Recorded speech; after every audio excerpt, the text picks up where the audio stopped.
Que hemos tenido. Gloria a Dios. Dios es bueno. Y hoy estamos disfrutando de un día precioso en este invierno que no termina de irse. Pero 2 semanas más y por ahí ya no tendremos más invierno. Esperamos. De repente hay una sorpresa todavía de nieve, porque es todavía tiempo. Pero en fin, gracias al Señor por estar acá. Bienvenidos, hermanos.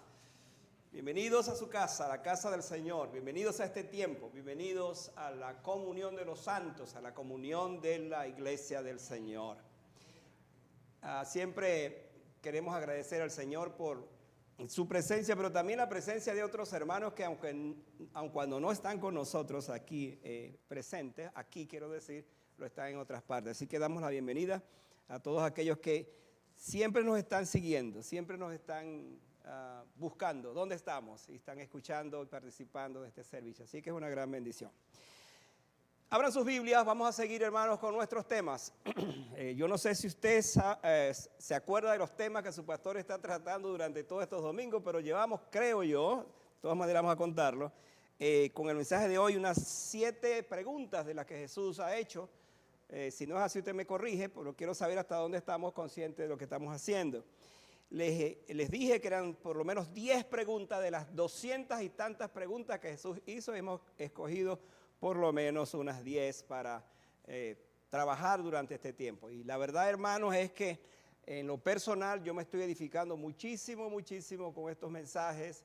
No había predicado hace un gran tiempo acerca de este tipo de planteamientos, de preguntas, así es que es una bendición que podamos estar aquí. Así que abran sus Biblias en el libro de Mateo. ¿Cuál es el mensaje de hoy? ¿Cómo se titula?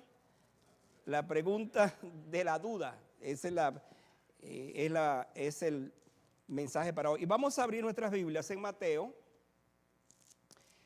Vamos ahora a movernos a Mateo capítulo 14. Mateo 14, vamos a leer los versículos que nos corresponden para nuestro tema, versículos 22 hasta el versículo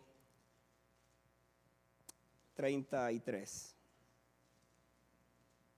¿Estamos listos? Asegúrese de tener una Biblia para leerla.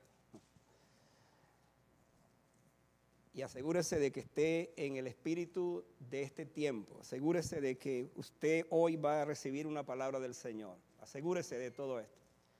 Así es que allí, en Mateo capítulo 14, 22 al 23. Cuando termine este mensaje esta tarde, cuando voy a terminar, ustedes me van a acompañar en la lectura, los últimos versículos de este pasaje. Yo voy a leerlo todo, pero haré referencia al final de esos versículos por razón del mensaje mismo. Dice el texto: enseguida Jesús hizo a sus discípulos entrar en la barca e ir delante de él a la otra ribera, entre tanto que él despedía a la multitud. Despedida la multitud, subió al monte a orar aparte, y cuando llegó la noche estaba allí solo. Y ya la barca estaba en medio del mar, azotada por las olas, porque el viento era contrario. Mas a la 4ª vigilia de la noche, Jesús vino a ellos andando sobre el mar. Y los discípulos, viéndole andar sobre el mar, se turbaron, diciendo: ¡un fantasma! Y dieron voces de miedo. Pero enseguida Jesús les habló, diciendo: tened ánimo, yo soy, no temáis. Entonces le respondió Pedro y dijo: Señor, si eres tú, manda que yo vaya a ti sobre las aguas. Y él le dijo: ven. Y descendiendo Pedro de la barca, andaba sobre las aguas para ir a Jesús. Pero al ver el fuerte viento, tuvo miedo. Y comenzando a hundirse, dio voces diciendo: Señor, sálvame. Al momento Jesús extendió la mano, asió de él y le dijo, repitan conmigo esa frase: hombre de poca fe, ¿por qué dudaste? Vamos a repetirlo otra vez. Hombre de poca fe, ¿por qué dudaste? Y cuando ellos subieron en la barca, se calmó el viento. Ahora escuche esta última parte. Entonces los que estaban en la barca vinieron y le adoraron, diciendo: verdaderamente eres Hijo de Dios. Amén, amén. La pregunta de nuestro mensaje tiene que ver con esa declaración de Jesús: hombre de poca fe, ¿por qué dudaste? Hoy vamos a hacernos muchas preguntas nosotros también, pero el énfasis del mensaje será sobre esto: la pregunta de la duda. Cierre sus ojos para que oremos al Señor. Y en esta tarde, ore en su corazón otra vez, como siempre. Dígale al Señor qué palabra de este mensaje tocará mi corazón. ¿De qué manera me vas a hablar hoy? ¿De qué manera tú vas a llenar mi vida, mi alma, mi ser, tomando en cuenta alguna necesidad que hay, por supuesto, que tengo? Pero sobre todas las cosas, ¿de qué manera yo voy a amarte, a adorarte como los discípulos? Que usted tenga ese deseo profundo esta tarde en su corazón, sobre todo por lo que pasó con los discípulos al final de este pasaje. Padre, una vez más, nosotros te adoramos esta tarde. Nos unimos a los discípulos en aquella noche, en aquel lugar, en aquella barca, que después de una gran tormenta, después de un temor inusual, ellos, sentados contigo, te adoraron y te reconocieron.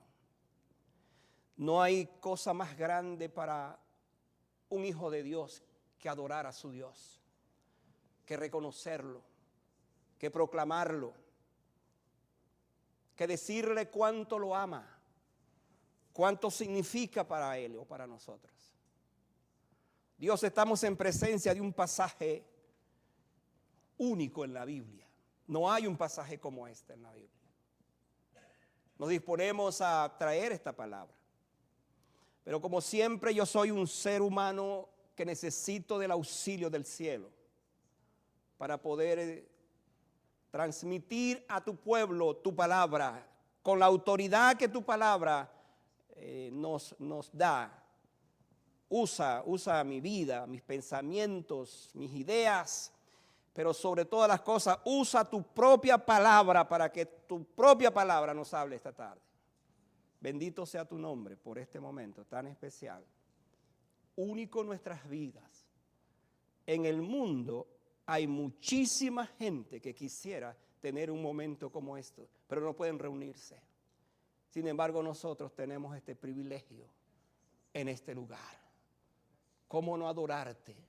¿Cómo no reconocerte? ¿Cómo no darte gracias? Una vez más, te alabamos por eso, en el nombre de Jesús.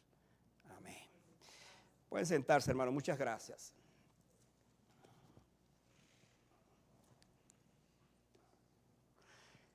Estamos en presencia de uno de los hechos más asombrosos en la vida de Jesús.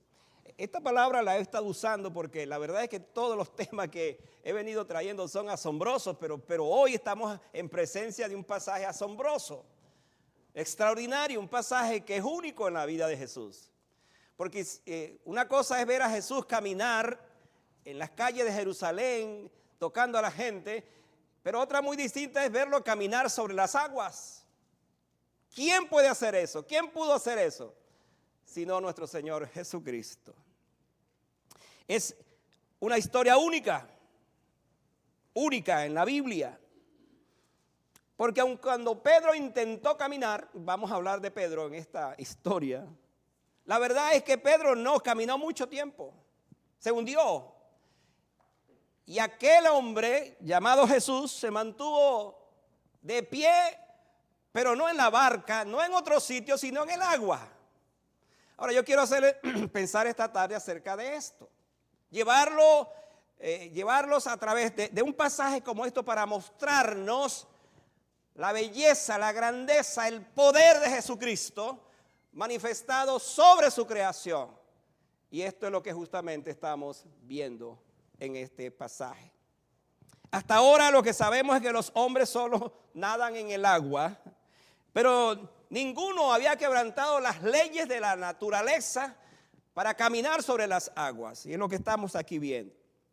Así que Jesús hizo esto y déjeme decirle, así lo pienso, que ni siquiera se mojó las sandalias, aunque estaba caminando sobre las aguas. Porque al fin y al cabo, Él es Dios. Él hizo esto para mostrarnos la grandeza de lo que Él es capaz de hacer.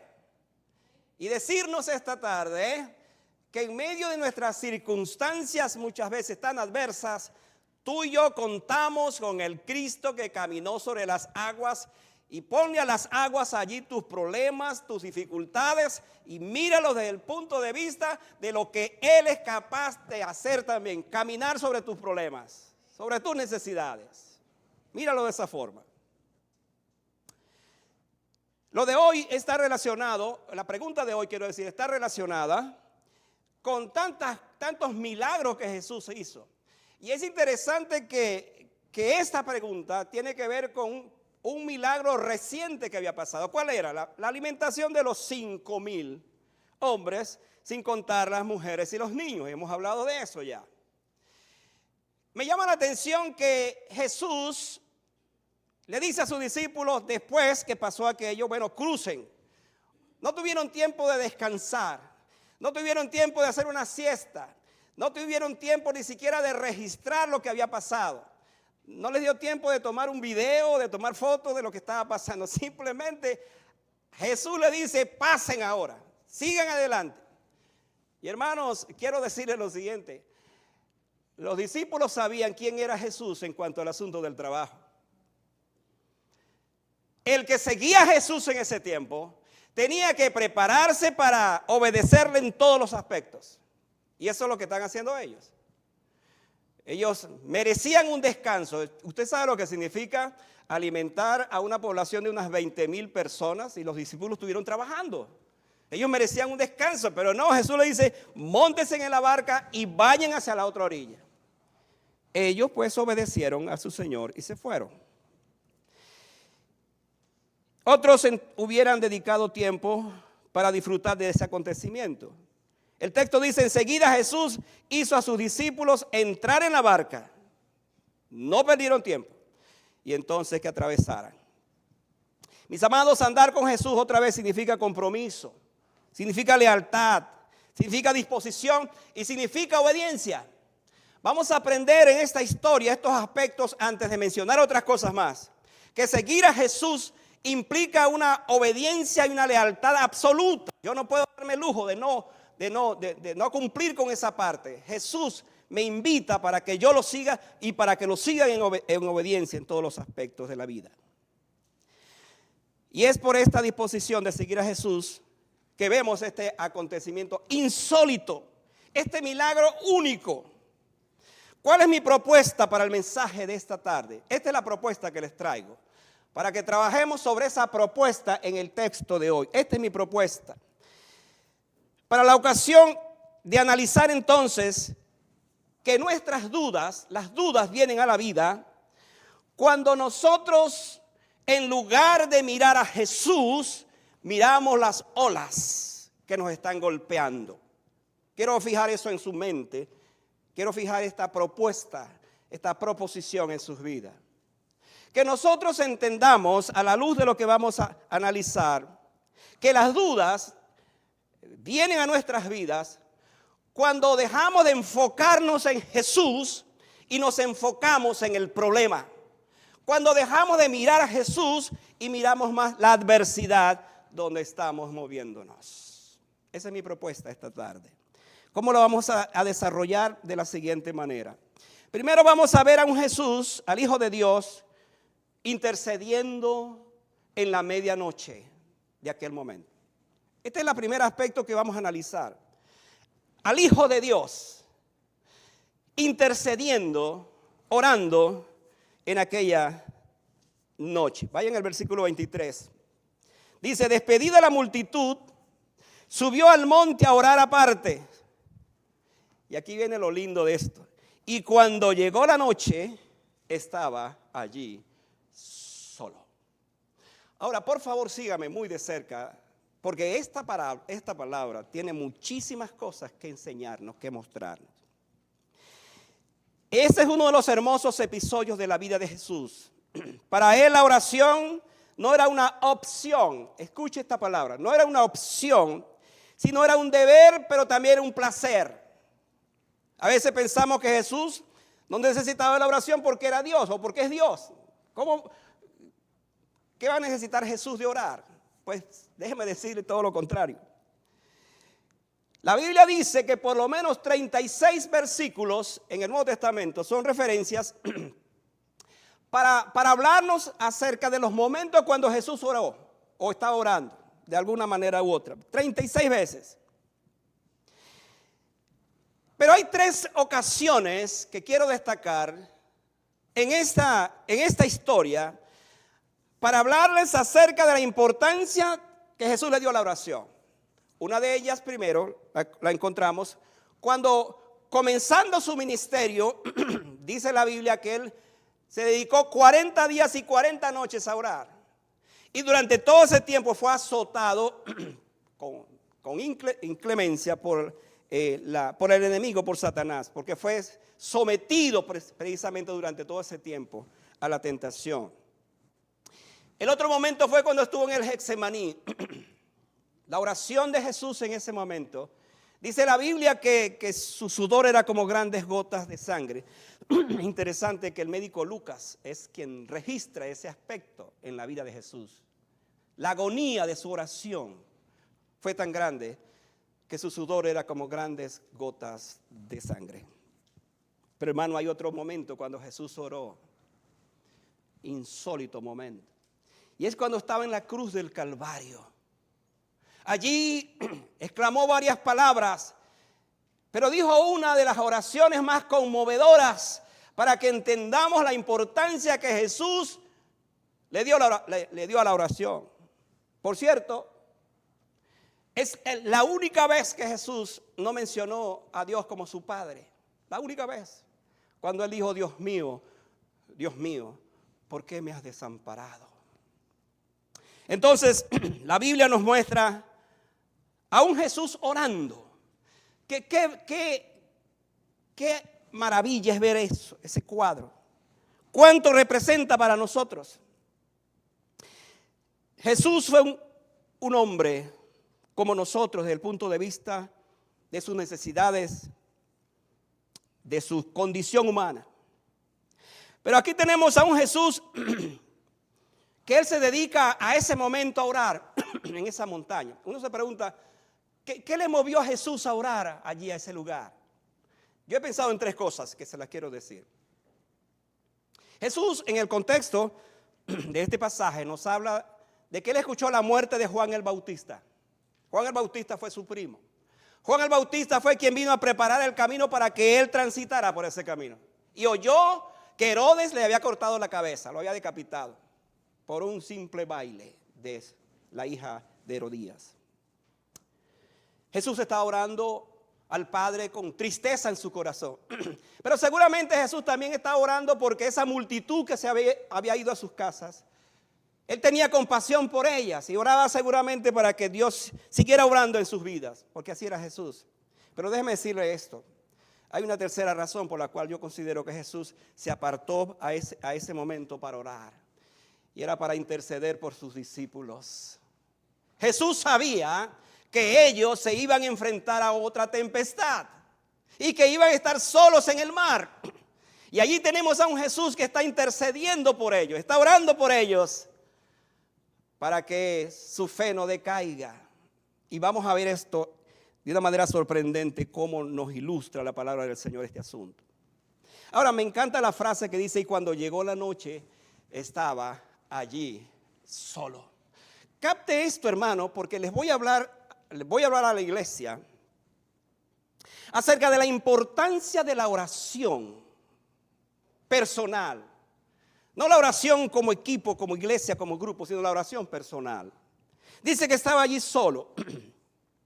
Así que esta escena nos merece una atención especial. Se trata del Dios creador de los cielos y a su vez del Salvador estando solo en medio de aquella noche. Pero la verdad es que Jesús no estaba solo en el sentido de cómo podemos nosotros concebirlo. Él estaba en la comunión más dulce que se podía pensar. Él estaba con su Padre Celestial. Y hermanos, cuando usted está solo orando, usted no está solo orando. Usted está en plena comunión con su Padre Celestial. Y no hay presencia más hermosa, extraordinaria en la vida de un creyente cuando ora, el saber que está en la presencia del mismo Dios de los cielos, su Padre Celestial. No hay cosa comparado con esto. Es interesante esta verdad. Él se alejó de la muchedumbre, pero él estaba con su Padre Celestial en aquella fresca noche de aquel momento. No tomó el bote donde ahora van sus discípulos, porque él necesitaba orar. Escuche esto. Jesús estuvo todo el día trabajando, necesitaba descanso, pero él se fue a la montaña a orar porque él sabía que la oración era una manera de descansar también. Y aquí quiero compartir algo que de repente a usted le va a sorprender. Si usted quiere descansar realmente de sus necesidades, de sus trabajos diarios, póngase a orar. Escuche esto, parece raro, pero ore al Señor y el Señor le dará el descanso. Le va a dar el descanso después de un día de trabajo. Y es lo que estamos viendo en este lugar. Nadie estuvo más ocupado que Jesús, sin embargo, él siempre oró. Nadie estuvo más tentado por Satanás y aun por las multitudes que querían hacerlo rey. Sin embargo, siempre Jesús oró. Y nadie fue más consciente de la decisión de su Padre. ¿Cuál fue la decisión de su Padre? Que él muriera en una cruz. Sin embargo, Jesús oró a su Padre Celestial.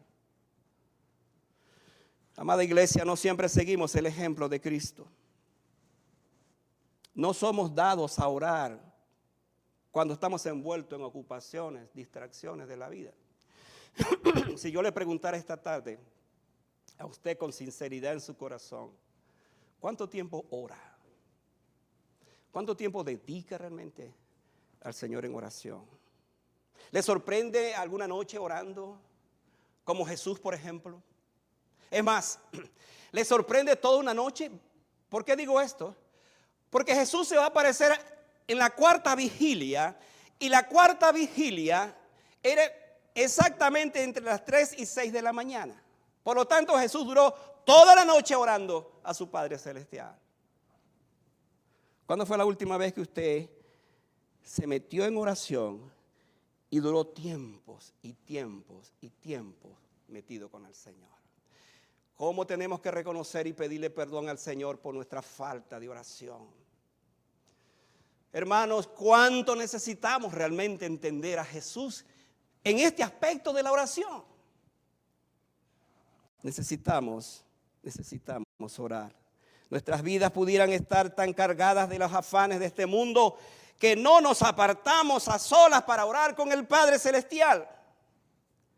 Déjeme decirle esto, las victorias públicas se ganan primero en la vida privada de oración. Cualquier circunstancia que amerite una victoria en mi vida, la tengo que ganar primero en ese tiempo a solas con mi Señor. Si no hago esto, no puedo entonces pensar que voy a tener la victoria. Muchas veces en nuestra vida andan cosas y llegan cosas y sentimos que no hay victoria. Pregúntese usted. Pregúntese, ¿cuánto tiempo ora al Señor? ¿Cuánto tiempo le dedica al Señor? Tenemos el modelo de Jesús. Otra verdad, y es que vemos a los discípulos, otra verdad de esta historia, respecto a la pregunta de la duda es, vemos a los discípulos ahora, en este pasaje, remando con una gran dificultad. Miren lo que dice el versículo 24. Y ya la barca estaba en medio del mar, azotada por las olas, porque el viento era contrario. Subraya esa frase, el viento era contrario. Ahora vemos el otro lado de la historia. Mientras Jesús está en la quietud de la montaña, aquí hay unos discípulos que no están quietos porque hay un mar que está azotado, hay olas que se están levantando. Por allá Marcos 6:48 nos va a decir, y viéndolos remar con gran fatiga, porque el viento les era contrario.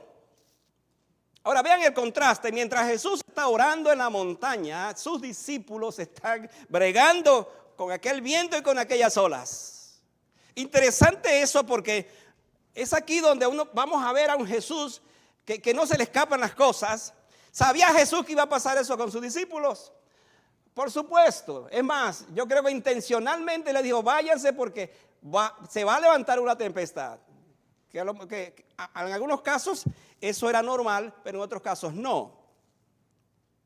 Si bien aquella barca no estaba en peligro de hundirse como en otra ocasión, los discípulos estaban en una precaria situación. A esto entonces se añade lo que decía ahora, que el texto habla que Jesús se apareció ya entonces a esa hora de la noche. ¿Qué significa esto? Que los discípulos estuvieron entonces toda la noche tratando de mantener el barco para llegar a la otra orilla. Y aquí hay algo interesante, porque precisamente las pruebas de la vida tienen esas duraciones, no se acaban, vemos que son interminables, quisiéramos ya salir de eso, pero la prueba sigue, la circunstancia sigue. Y le preguntamos, Señor, ¿pero hasta cuándo esto? Bueno, los discípulos se preguntarían, ¿pero dónde está Jesús? ¿Por qué nos dejó solo? ¿Por qué seguimos en esta condición? Y así, hermanos, reaccionamos nosotros también. Esa cuarta vigilia era la última de la noche. Por lo tanto, los discípulos duraron toda la noche en un trayecto que lo podían hacer en media hora, por ejemplo, según la geografía del asunto. Aquellas eran barcas débiles y sin la protección de las embarcaciones modernas, por ejemplo. Este es un cuadro representativo de la vida. Otra vez, hay pruebas en las vigilias avanzadas de la vida. Y en no pocas ocasiones sentimos estar solos remando con mucha dificultad. Estamos allí inmersos en aquella crisis que no vemos salida. Estamos en medio de la noche de nuestra vida, la avanzada noche de la vida. En medio de la crisis representada aquí por las olas, por los vientos, estamos allí remando y remando. Y vemos que la barca no sale, no sigue adelante. Y dice el texto, porque el viento era contrario. No sabemos cuántas veces los discípulos se enfrentaron a una tormenta como esta. Pero déjame decirles lo siguiente, porque ahí me llama mucho la atención que precisamente los discípulos se enfrentaron otra vez en estas circunstancias o con estas circunstancias. Y entonces, cuando esto sucedió, uno puede imaginarse que estar con Jesús, escuche esto, y andar con Jesús es estar preparado para cualquier tormenta. Hay un evangelio barato, pero muy barato, que te dice, mira, tú te entregas a Cristo y todos tus problemas se acabaron. Bueno, déjeme darle esta mala noticia. Es todo lo contrario. Cuando usted recibe a Cristo, prepárese porque ahí es cuando van a venir las pruebas. ¿Por qué vienen las pruebas? Porque usted es un hijo de Dios. ¿Acaso no dijo Jesús, en el mundo tendréis aflicción? No, Jesús no dijo, en el mundo tendréis placeres, todo irá bien. No, Jesús no dijo eso, dijo todo lo contrario. Así que mientras Jesús estaba enfocado en su tiempo de oración, los discípulos estaban enfocados en ver cómo hacen para que la barca se mantenga a flote y llegue a la orilla. Esa era la situación planteada. Era una situación difícil, desesperante. Temían por sus vidas. Eran pescadores veteranos, pero temían por sus vidas, por lo que podía suceder. Y es allí entonces donde nosotros vamos a ver que aun cuando esos momentos llegan a la vida, nosotros no estamos solos. Jesús sabe que vienen esos momentos, que estás pasando por esos momentos, pero Jesús está presente o se hace presente justo cuando estamos en esas circunstancias. A mí me encanta esta historia, hermano. ¿Sabe por qué? Porque bien pudiera uno decir, bueno, esta historia pasó y Jesús estuvo por allá y ellos se movieron esa situación y finalmente llegaron a la orilla. Pero no, eso no lo dice la Biblia. Lo que va a decir la Biblia es lo que viene luego, que vamos a considerar ahora. Jesús siempre vendrá para auxiliar a los creyentes en medio de la tormenta. Por muy contrarios que sean nuestros vientos, al final no se va a hundir tu barca. No se va a hundir tu vida, aun cuando los vientos sean contrarios. Amén. No se va a hundir. Los vientos no pueden ser más poderosos que aquel que los creó. Que aquel que dijo que le dio orden a los vientos para que cesaran. No, no puede ser. No importa si los vientos son contrarios, Jesús no nos dejará solo en esos momentos. Mi tercera verdad es que vemos aquí entonces, ¿dónde puede conducir el temor? Y de allí viene la pregunta de esta tarde, ¿por qué dudaste? El versículo 26 dice, y los discípulos viéndolo andar sobre el mar se turbaron diciendo, un fantasma. Y dieron voces de miedo. Ahora, hermano, yo quiero que usted se meta conmigo en esta historia porque hay cosas verdaderamente sorprendentes acá. Los discípulos estaban a punto de hundirse. La situación era desesperante. Estaban tratando de mantener la barca y de repente ven a alguien que está caminando sobre las aguas. Y por supuesto, la primera reacción es, pues es un fantasma. Eso es lo que los discípulos tuvieron en su mente, es un fantasma. Estaban mirando a su Señor y Salvador, pero pensaban que veían una aparición de ultratumba. Mis amados, el miedo tiene la función de paralizarnos y hacer ver otra cosa que no sea la realidad. Lo que hay en la mente y tu corazón a menudo se ve reflejado en lo que te rodea, en lo que celebras y en lo que promueves. Y fíjese esto que estoy explicando, porque el miedo es así. El miedo tiene esa característica de ver cosas que no son reales. Después que pasa el miedo dice, pero ciertamente esto no era así como yo había pensado. El miedo te llevó a ver esas cosas, a ver esas circunstancias. Ahora la pregunta es, ¿vieron realmente ellos un fantasma? Pues nos parece que no, porque los fantasmas existen en la mente de algunos, pero no es real. Yo quiero decirles que los muertos no salen, sino los vivos en esta casa. Me llama la atención esto porque nosotros, especialmente los que venimos de ciertos lugares, en nuestros países, en mi caso particular, yo nací en un pueblo donde había muchos cuentos del folclore de mi país venezolano, especialmente con esos cuentos de los muertos, aparecidos. Cuando yo tenía 16 años, frecuentaba ir a casa de unos amigos y los cuentos de esa noche eran cuentos de aparecidos, de muertos. En el pueblo donde yo nací, en aquel entonces tenía 4 calles, ahora creo que tiene como 6. Y una noche que estaba precisamente visitando una de esas casas, lo que se estaba hablando era de los muertos.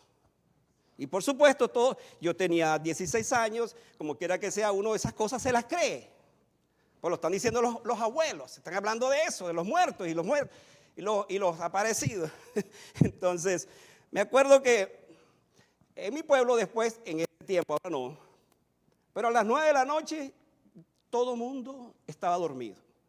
No había nadie absolutamente en las calles. Me tocaba entonces cruzar de esa calle a la calle donde yo vivía. No había nadie. Yo había escuchado que los muertos salen. Eso era lo que estaba en mi mente. Tenía 16 años. Y llegué a la esquina rumbo para salir a la casa. De repente en la distancia yo veo que algo se mueve. Era una mata creo que era de plátano con las hojas secas y se estaba moviendo. Pero yo veía a un muerto. Porque eso es lo que había escuchado. Hermano, tiene que saber que mis piernas estaban temblando. Pero temblando, hermano. Yo hice 2 cosas en ese momento. Agarré 2 piedras. Y yo dije, lo que sea, me voy a enfrentar a eso. Y le lancé las piedras. Yo era muy fino en eso, porque yo jugaba béisbol, ¿no? Y en efecto, le di a la cosa, pero noté que seguía moviéndose.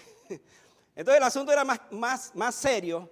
Y hermano, lo que yo hice en ese momento fue que salí corriendo, pero tan rápido de ese lugar que yo ni me di cuenta a la hora que llegué a la casa. Me quedé allí tranquilo pensando que era un muerto. Por supuesto, el día siguiente me di cuenta que no era un muerto, sino eran las hojas que estaban moviéndose porque el viento las movía. En mi mente estaba eso, y es lo que sucede con los discípulos acá. En la mente de ellos están pensando que es un fantasma, pero otra vez los fantasmas no salen. ¿Qué le dijo Jesús, versículo 2? En ese momento, él le dijo: tened ánimo, yo soy, no temáis. Ahora, hermano, quiero que capten estas palabras preciosas. Esta oración tiene las 3 declaraciones de más confianza que uno puede oír acerca de como ser humano, sobre todo cuando se está en una crisis como esta. Si estas palabras se las dijera, por ejemplo, un padre a su hijo, le dijera: tened ánimo, hijo, yo soy tu padre, no temas. Un hijo las va a recibir con mucho gozo. Pero hermano, no es un hijo o no es un padre que se la está diciendo al hijo. Es Jesucristo que le está diciendo: tened ánimo, yo soy, no temáis. Le está diciendo a ellos que están en esa circunstancia para que sepan que no están solos. Si bien el temor se había apoderado de ellos, en ese momento estas palabras llegan para animarlos. Y hermanos, cuando nosotros estamos desanimados, qué lindo es escuchar de Jesús: no temáis, no temáis. O tener ánimo, quiero decir, tener ánimo. Esto es una gran lección para nosotros, porque en medio de todo esto Él dice: yo soy. Ahora, que yo sepa, y usted sepa, por la palabra del Señor, por la doctrina que enseñamos, este yo soy lo dijo Dios en el Antiguo Testamento y lo dijo Jesús en el Nuevo Testamento, porque es el mismo yo soy. A Moisés le dijo: yo soy el que soy. En el Nuevo Testamento Jesús dijo: yo soy la vida, yo soy la verdad, yo soy la vida, yo soy la luz del mundo, yo soy la puerta, yo soy todo eso. Y aquí le dice: no, ustedes no tienen por qué desanimarse, porque yo soy, no temáis. El miedo fue la nota distintiva de aquella noche. El temor por ahogarse y perecer en lo profundo del mar era la posibilidad. Pero allí aparece Jesús en el momento justo para decirles: levántense, aquí estoy, yo no soy un fantasma. Es más, quiero decirles que si un ser humano estaba vivo en ese momento, siguió vivo aún después de la muerte y sigue vivo hasta el día de hoy, se llama Jesucristo. No hay un ser humano tan vivo como el fantasma que ellos estaban viendo esa noche. Ajá, pero ahora vamos a la parte interesante que nos va a llevar a la pregunta de hoy. Porque vemos quiénes pueden caminar entonces sobre las aguas. Y digo quiénes porque aquí vamos a hablar un poco de Pedro. Versículo 26. Y los discípulos, viéndole andar sobre el mar, se turbaron otra vez. Y decían: un fantasma. Y dieron voces de miedo. Ya hemos hablado de la reacción de los discípulos al verle caminar y compararlo con un fantasma. Pero hay en esto un hecho asombroso que rompe las mismas leyes naturales, como decía ahora. Una de esas leyes se conoce como la ley de la gravitación universal. Eso lo aprendimos nosotros en nuestros estudios de secundaria. ¿Qué dice la ley de la gravitación universal? Todo lo que sube, baja, punto. Muy sencillo, muy simple. Todo lo que sube, baja. Usted se sube a un árbol y usted se lanza, usted no se va a quedar allí, simplemente cae. Porque esa es la ley de la gravitación. Ahora vamos a verlo en este contexto. El único hombre que ha roto entonces con esto se llama Jesús. Usted está en una embarcación, vamos a verlo en este contexto, y quiere bajar al agua. Supóngase que está en medio del mar. Hay dos cosas que van a suceder: o usted nada o usted se ahoga. Pero usted no puede permanecer allí, fuera del bote. Por cierto, se ha dicho que el único mar donde usted puede no caminar sino flotar es el mar Muerto, porque tiene tanta densidad de sal que usted puede hacer eso, pero usted no puede caminar. Pero ¿qué está sucediendo en este pasaje? Bueno, estamos en presencia de un Jesús que camina sobre el mar. En ese momento, los abismos el mar, su rugido, todo eso se hace presente. Los discípulos están atemorizados, pero ven esta escena. Ven a este hombre, maravillados, están allí viéndolo caminar. Así que mientras el mar pasa sobre ellos, sinónimo de miedo, toda la turbulencia que está debajo, para Jesús, escuche esto, el mar es una plataforma sólida donde Él camina, donde Él se mueve. Y uno se pregunta, ¿pero cómo es esto? Pues muy simple, Jesús es Dios, Jesús creó el mar y Él tiene dominio sobre el mar. Él tiene dominio sobre todas esas circunstancias. Entonces aquí vemos a los discípulos que cuando se dieron cuenta que era Jesús, entonces se acabó el miedo. Y es que cuando Cristo se hace presente en una vida, la transforma y se disipan sus miedos, se disipan sus temores. Ya no hay más temores. Pero aquí tenemos a un osado discípulo diciendo lo siguiente, versículo 29. Él le dijo, Jesús, si tú eres, permite que yo vaya. Está bien, le dijo Jesús, ven para ver. Dice el versículo, descendiendo Pedro de la barca, andaba sobre las aguas para ir a Jesús. Ahora, subraye esto porque es interesante. Vamos a verlo de esta manera. Hay dos hombres que han caminado sobre las aguas. Por supuesto, uno es Jesús, que se mantuvo allí sin problema, pero el otro es Pedro porque dice que caminaba. Yo no sé cuántos metros caminó, pero caminó. Y aquí hay algo que, hermanos, que es maravilloso en este impetuoso discípulo llamado Pedro. Yo no sé, yo estoy seguro que más nadie en ese grupo le iba a decir lo que dijo Pedro. No lo dijo Andrés, no lo dijo Juan, no lo dijo Mateo, no lo dijo Judas. Los dos Judas no lo dijeron, fue Pedro. Porque Pedro, en efecto, era como el líder del grupo, pero él era un hombre impetuoso. Y dijo, Señor, si eres tú, permite que yo vaya. Jesús le dijo, ven, camina. Y puede imaginarse a Pedro caminando, entusiasmado. Estoy caminando sobre el agua, estoy caminando sobre el mar. Imagínenselo de esa forma y va allí. Pero de repente mira hacia abajo y ve que las olas se mueven y ahí se acabó todo. Se acabó la caminata, hermano. No duró 2 o 3 metros. ¿Por qué razón? Porque dejó de mirar a Jesús. Y Jesús le dice, hombre de poca fe, ¿por qué dudaste? Mire, hermano, déjeme interpretar la pregunta de esta manera, para que entendamos la trascendencia de este texto y lo que estoy diciendo. Lo que Jesús le quiso decir a Pedro es, Pedro, tú ibas a pasar a la historia. Escucha esto. Ibas a pasar a la historia por ser el único hombre que caminó conmigo. Y ¿sabes qué? Si tú hubieses tenido fe, te hubieses venido conmigo, vamos hasta la otra ribera, seguíamos caminando por todas partes, arriba del agua. Eso es lo que Jesús le está diciendo. Pero hermanos, obviamente, las olas, los vientos, vinieron, y eso fue lo que él vio en ese momento, y perdió la mirada de Jesús. Alguien dijo que si queremos caminar sobre el mar, debemos salir de la barca. Y hermano, tenemos que darle crédito a Pedro, porque él caminó saliendo de la barca. Y hay aquí un elemento de la fe que es importante. Usted nunca va a salir de su problema si no sale de la barca.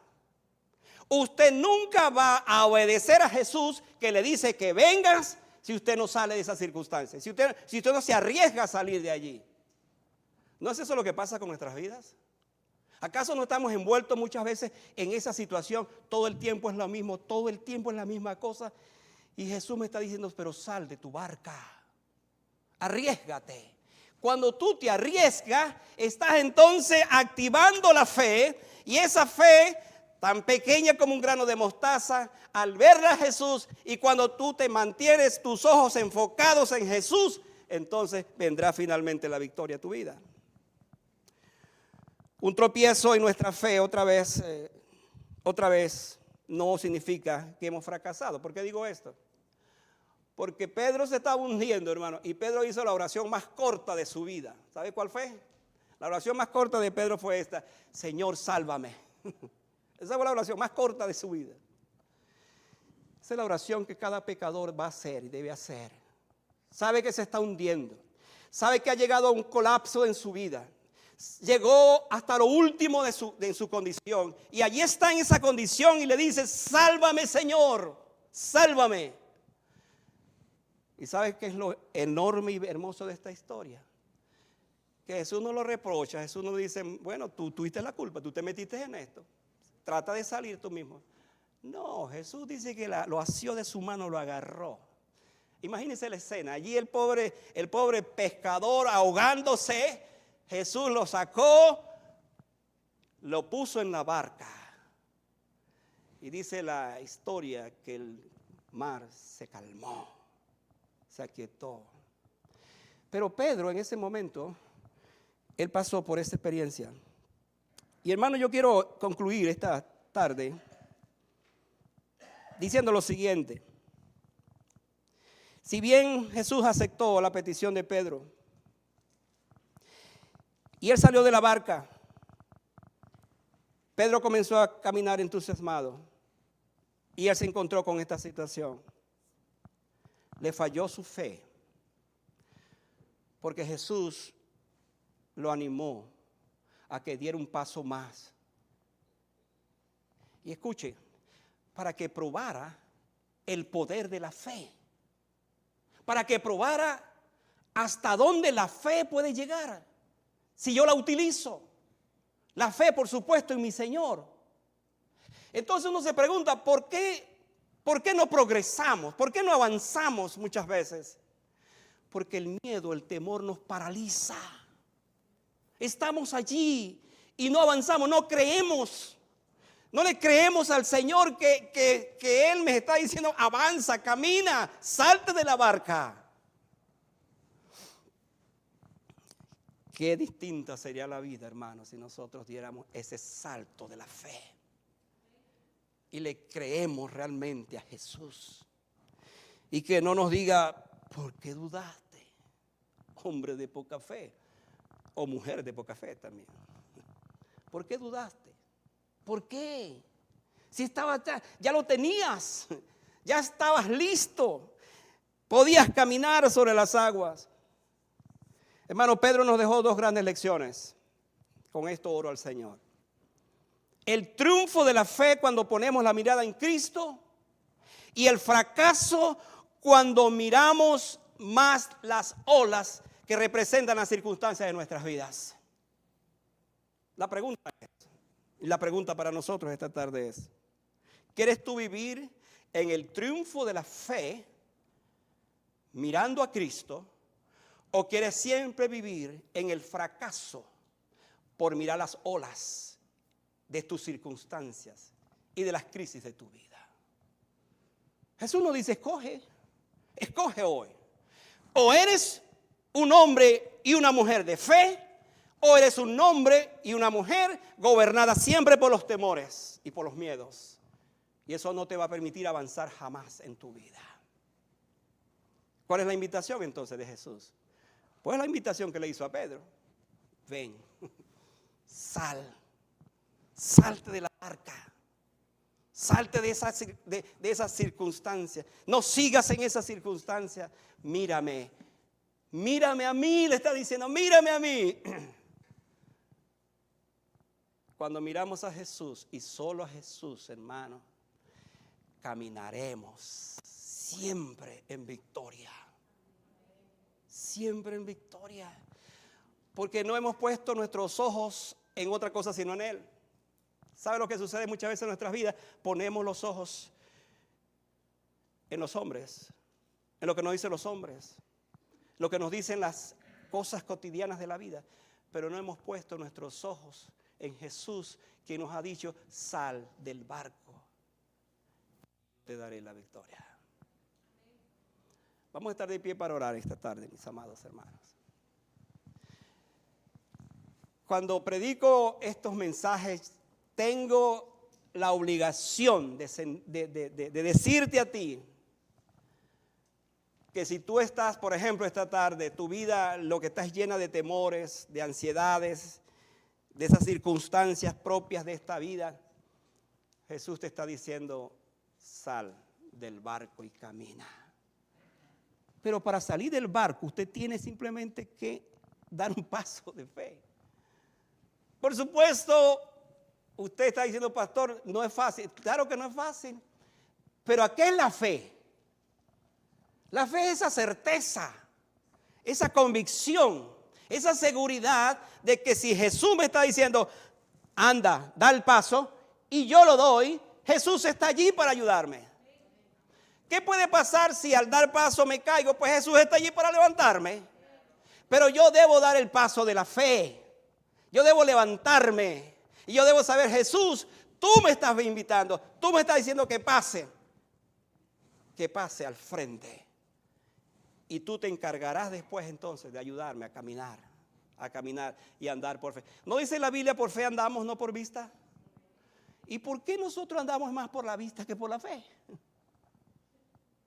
Todo el tiempo, si vemos, si nos conviene o no conviene, hemos perdido la visión de ese Jesús que está allí y que nos invita para que lo veamos y caminemos.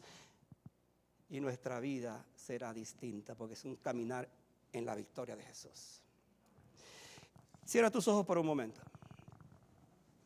Allí donde estás, en la quietud de tu corazón, la quietud de tu alma, como siempre hablamos. Allí donde estás, dile a Jesús, Jesús, ayúdame a verte en estas circunstancias de mi vida. Si usted no es salvo esta tarde, dígale, Jesús, ayúdame a dar mi paso de fe para aceptarte, para recibirte, para conocerte. Si usted está atravesando en este momento un miedo tremendo, terrible, una circunstancia adversa, le invito para que vea a Jesús.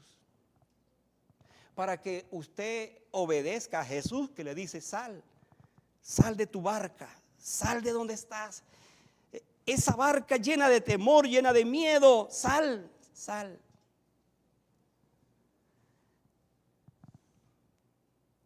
Que este momento sea para tu vida un encuentro con el Señor.